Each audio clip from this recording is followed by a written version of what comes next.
Coalesce, Art of the Possible, digital broadcaster, CNBC TV 18. Hello and a very warm welcome to Coalesce 2024, Deloitte's signature event where industry leaders and alliance partners come together to reimagine collaboration and unlock new possibilities. Coalesce represents a dedicated journey to explore the art of the possible. This year, the event returns with a renewed focus, breaking barriers and transforming collaboration into a catalyst for rapid acceleration. In today's panel, we are discussing valued and valuable, identifying the right customer personas and rallying the organizations to provide exceptional experience and unlock value. Joining me on this panel, Ashwin Balal, partner Deloitte India, Sridhar Hari Subramanian, Senior Director Solution Engineering Salesforce, and Yatnesh Pandey, Head of Marketing, Greenply Industries. Welcome, gentlemen. Welcome to the show. Sridhar, if I may start with you, we talk about data-driven insights. In fact, companies are spending a lot on acquiring data, sieving through that data, and a lot of times we discover that there is a data overload and perhaps there are not actionable insights all the time.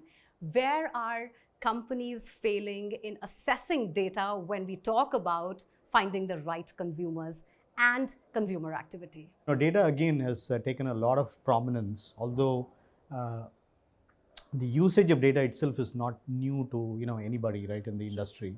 The big change, of course, in the last probably a decade or so is the volumes of data have tremendously gone up, right, by multiple orders of magnitude, and therefore the challenge naturally becomes how do I manage all of that mountains of data, and then within that data is somewhere those golden nuggets are there, those insights about your consumers and how they're behaving and what do they like, what do they not like, all of that is embedded somewhere.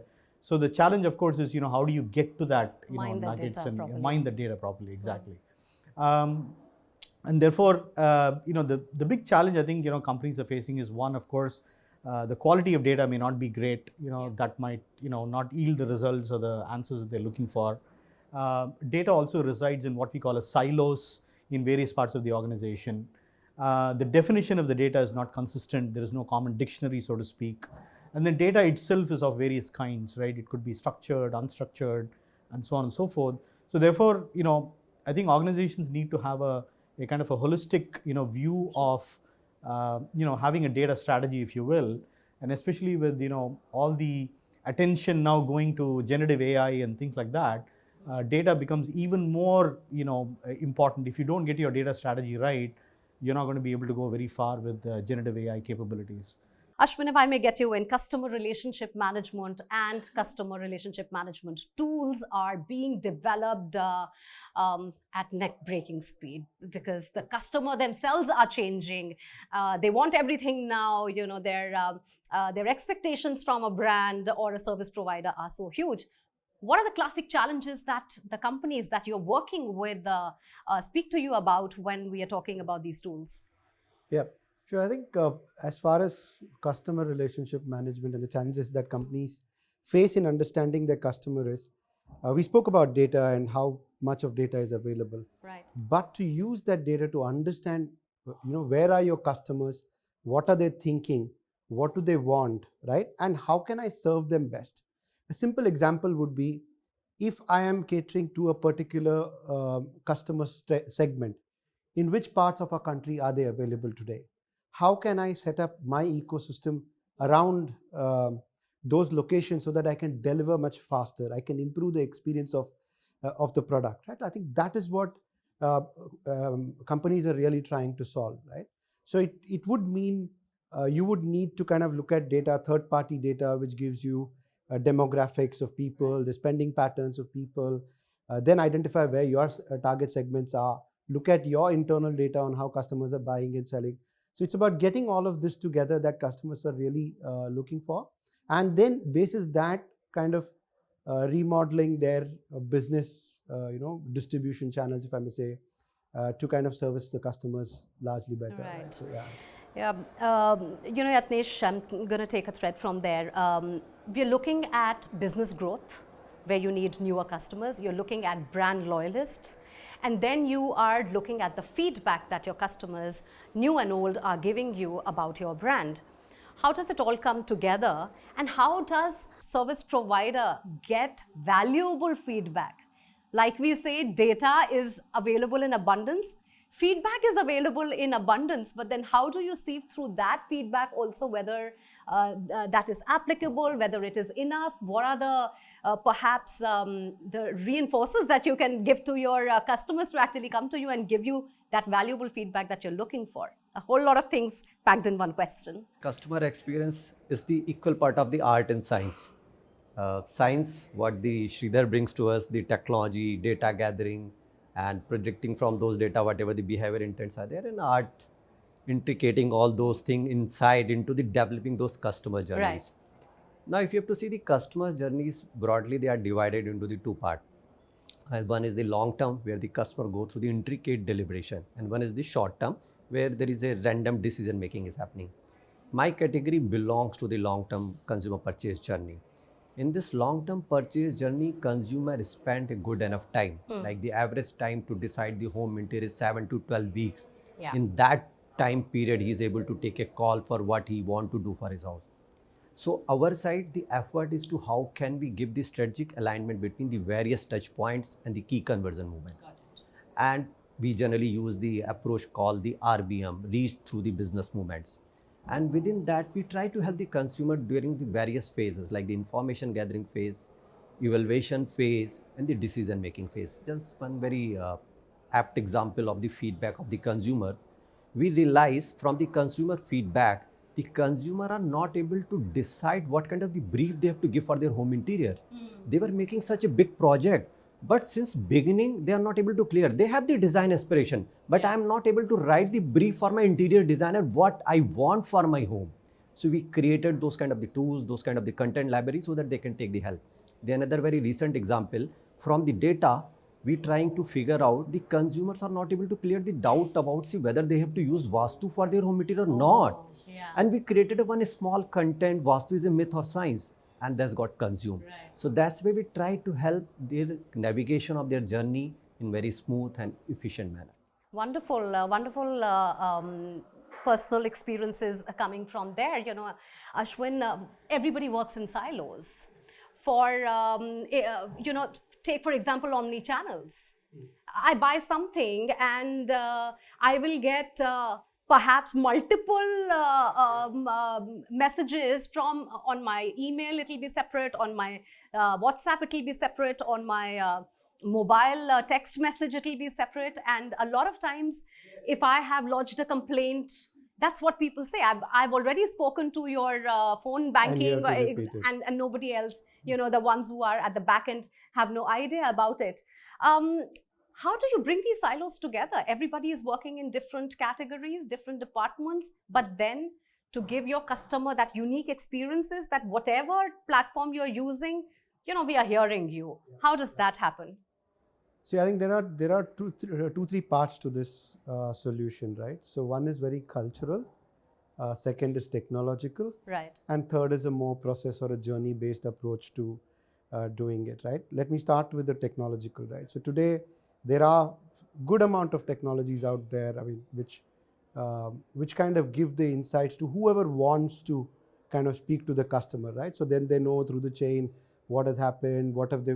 If it's a buying or selling, then it is about what have they done on the platform, or if it's a complaint, then how they solved it. Right. Right? All of that data is available.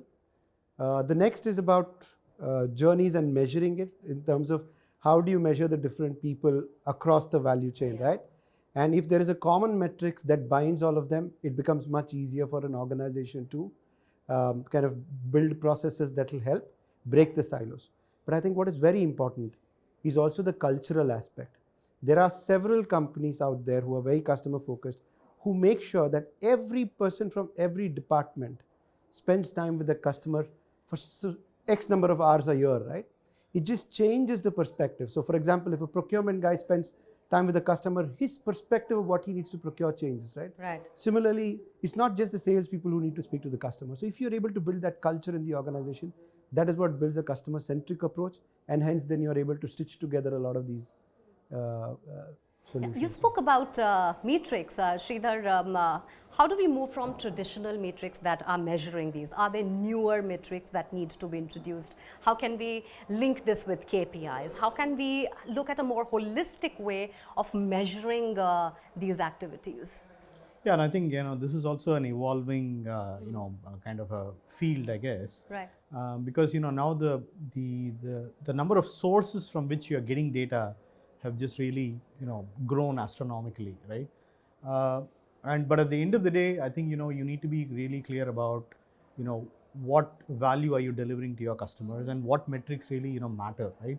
Because at the end of the day, you could also go overboard measuring all kinds of things, but at the end of the day, I would propose a philosophy of looking at it from the end consumer standpoint and looking at things from their lens. If somebody is coming and applying for a loan, what is the time that they took to sort of go through the loan and get an approval or a denial, so to speak. So I think organizations tend to generally look at it from their own perspective. How much time did a contact center agent spend on handling a call?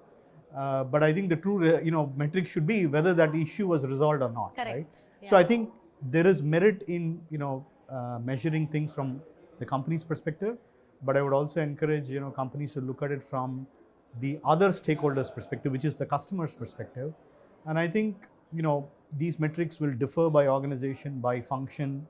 But I think the unified data platform that we were talking about, like for example, Salesforce's Data Cloud as an example, is something that will help you to ease that in some sense by bringing about a lot of standardization in the way metrics are defined and measured.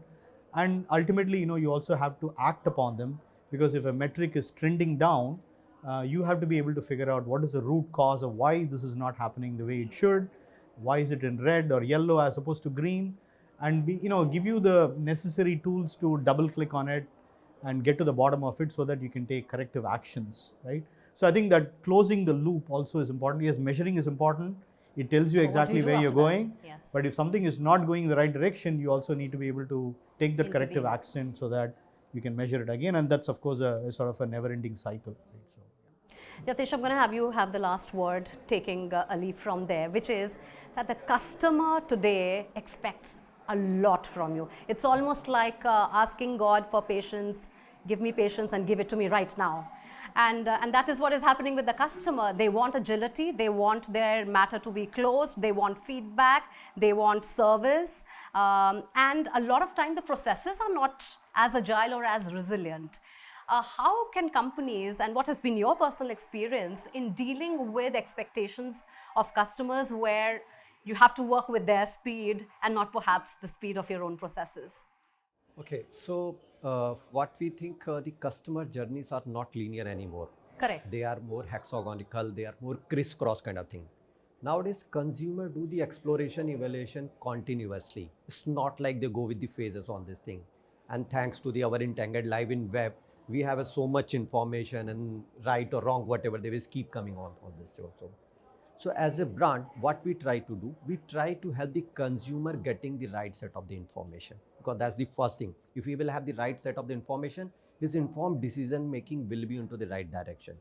Now, for this, we have to capture the information circular back. We follow the approach of the loop. We call it the loop, where L is for the lead to the discovery, O is for orchestrate to conversion, and then O is for the optimize their selling experience, and further provide them reason to re-engage, so that we should able to complete this loop, and then they are going to give us the what we want.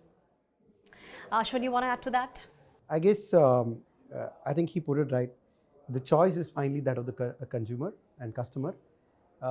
More often than not with customers also, what helps is the kind of visibility we give them about ourselves as well. Right.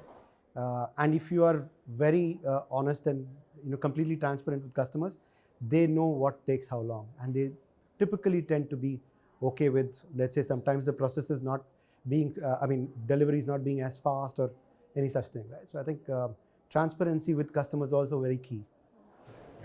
Sridhar? Yeah, just to extend that thought again, while we are talking about the subject of data and how that directly impacts customer experience, right? The one thing that I would add to again both what Yatnesh and Ashwin said is, I think that value exchange is very important. I think customers are willing to part with a lot of information about who they are and all of these other things, what they prefer, what do they do not like, etc. As long as there is this trust factor built with the brand they're dealing with, and they know that you're going to use the data that ultimately benefits me in some way or the other, right? So I think that would be something that I just wanted to add to that. Yeah. Wonderful. Thank you so much, gentlemen, for all the wonderful insights and taking time out. I'm sure our audiences have a lot to take away from this discussion. Thank you. Thank you. Coalesce, Art of the Possible, digital broadcaster CNBC TV 18.